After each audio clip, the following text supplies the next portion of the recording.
هذا خويا الله يبارك بوليس ديال 5 دقائق انا نلقى ندير هذا بوليس ديال 5 دقائق تبارك الله نخدم الله اشاره التشغيل ما نتاج خدام الحرب ايه كيطلع معك الدور ولكن غنديروا في واحد المكان شي منطقه خصنا كنديروا واحد الاشاره كتكون كلها مثلث فيه الاشاره الثلاثيه كيتحط بها قبل المكان الاشارات ومده ديال سنه كنتمنى تكونوا كاملين بخير. الوغ ان شاء الله غادي ندير لكم فيديو كيفاش تركب هاد سيبور دو تليفون بطريقه صحيحه. دونك باش تبقى شاده مزيان وتحمل الحموله ديالها. دونك اول حاجه بالنسبه للبرودوي كيجينا على الشكل هذا. فوالا كتجي السيبوره هي هذه، كيجيونا جوج ديال الفيكساسيون، هذه دير على الطابليت ولا شي حاجه وهذه ديال التليفون. دونك وعندنا هاد اللصقه دو فاس كتجي مع البرودوي وهي ديجا فيها اللصقه ديالها. كاين اللي كيجي ديبا كيحيد هذه صافي وكيلصقها وهي لا. دونك اول مرحله خصك دير هو انك تاخذ شي طوشون وتنيطوي هاد البلاصه مزيان، هاد الطابلو تحاول تنيطويه مزيان. علاش؟ باش تجي تشدها بحال هكا بحال هذه اللي ديجا عندنا هنا كما كتشوفوا. فوالا نقدر نزيدها البلاصه اللي بغيت، نهبطها نطلعها ندور على هاد البوزيسيون سالي منها نجمعها. فوالا كيف ما كتشوفوا فوالا كتحاول تدورها كيف ما بغيتي، ممكن تلصقها في اي بلاصه بغيتي. او حتى التليفون مثلا دير التليفون هنا، التليفون راه كدورو البلاصه اللي بغيتي ما عمرها كتحيد. شفتوا معايا كدور 360 درجه. دونك ممكن ندير انا التليفون بحال هكا. دابا بغيت نجرب لكم، ولكن التليفون اللي خدام به كنصور به هو اللي هذا. جرب عندك هنايا كتجي على هذا الشكل هذا.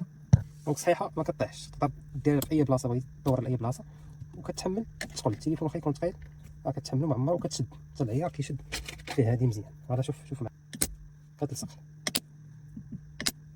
دونك باش تلصق لك بحال هكا وتفيكسا لك بحال هاد الفيكساسيون اللي مفيكسا هنا مفيكسي هنايا في هاد الطابلو هذا. فوالا شتي كيفاش كدور. اشنو خصك دير؟ اول حاجه خصك تمسح هاد البلاصه مزيان، تمسحها مزيان باش تشد هاد الكول مزيان. وكناخذ هذه كيف ما كتلاحظوا راه فيها لصقه على دو فاس. اول حاجه كنحيد الفاس الاول ديال السلوفان اللي فيها وكنلصق هنا. دونك ها هي كنلصق على هذا الشكل هذا. وشنو كندير؟ كناخذ شي حاجه باش كنضغط عليها واحد الدقيقه لمده دقيقه وانا كندور عليها بحال كنضغط عليها مزيان، نضغط عليها مده دقيقه ونخليها واحد 5 دقائق. ما نزربش عليها، نخليها واحد 5 دقائق تثبت مزيان مع الطابلو. ومن بعد من بعد 5 دقائق كنحيد ليها هاد السكوتشا هاد السلوفان من الفوق عاوتاني، وكنحيد هاد السلوفان ديال هاد السيبورات هو كنحيدو. من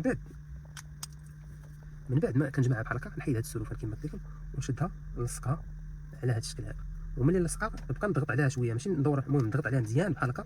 نحاول نبقى نضغط عليها لواحد المده ديال 5 دقائق او ثانيه ولا 10 دقائق، ونحاول نخليها ما نستعملهاش، ما نحلهاش بحال هكا، نخليها ما نحلهاش نخليها واحد نص ساعه ولا كاع نبيتها فيها بحال هكا.